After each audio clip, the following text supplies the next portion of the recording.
વડોદરામાં યોજાનાર શિવજી કી સવારી નિમિત્તે ધારાસભ્ય યોગેશ પટેલના અધ્યક્ષસ્થાને એક મહત્વપૂર્ણ બેઠકનું આયોજન। વડોદરા શહેરના સુરસાગર મધ્ય બિરાજમાન સર્વેશ્વર મહાદેવના સાનિધ્યમાં આગામી મહાશિવરાત્રી પર્વની ઉજવણીને અનુલક્ષીને ધારાસભ્ય શ્રી યોગેશ પટેલના અધ્યક્ષસ્થાને એક મહત્વપૂર્ણ બેઠકનું આયોજન કરવામાં આવ્યું હતું।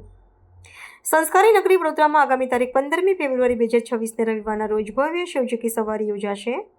ઉજ્જૈનની તર્જ પર યોજાતી આ પરંપરાગત નગરયાત્રાના આયોજન અને વ્યવસ્થાપન અંગેની રૂપરેખા તૈયાર કરવા માટે આ બેઠકમાં વિશેષ ચર્ચા કરવામાં આવી હતી, જેમાં શિવ ભક્તો અને આયોજકો ઉપસ્થિત રહ્યા હતા। નિર્ધારિત કાર્યક્રમ અનુસાર મહાશિવરાત્રિના પાવન દિવસે બપોરે 3:30 કલાકે પ્રતાપનગર સ્થિત રણમુક્તેશ્વર મહાદેવ મંદિરથી મહાકાય નદી પર બિરાજમાન શિવ પરિવારની આ શોભાયાત્રાનો પ્રારંભ થશે।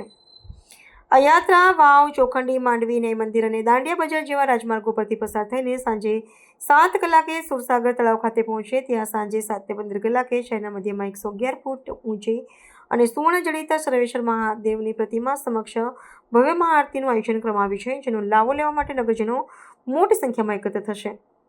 આ ઐતિહાસિક પરંપરાના મૂળમાં પરમ પૂજ્ય સાવલીવાળા સ્વામીજીની પ્રેરણા રહેલી છે, જેમની ઈચ્છા વડોદરામાં પણ શિવ સવારી નીકળે તેવી હતી। વર્ષ 2002માં પરમ પૂજ્ય પ્રમુખ સ્વામી મહારાજના હસ્તે સર્વેશ્વર મહાદેવની પ્રતિમાના લોકાર્પણ બાદ ધારાસભ્ય યોગેશ પટેલના પ્રયાસોથી વર્ષ 2013થી નગરયાત્રાનો વિધિવત પ્રારંભ થયો હતો।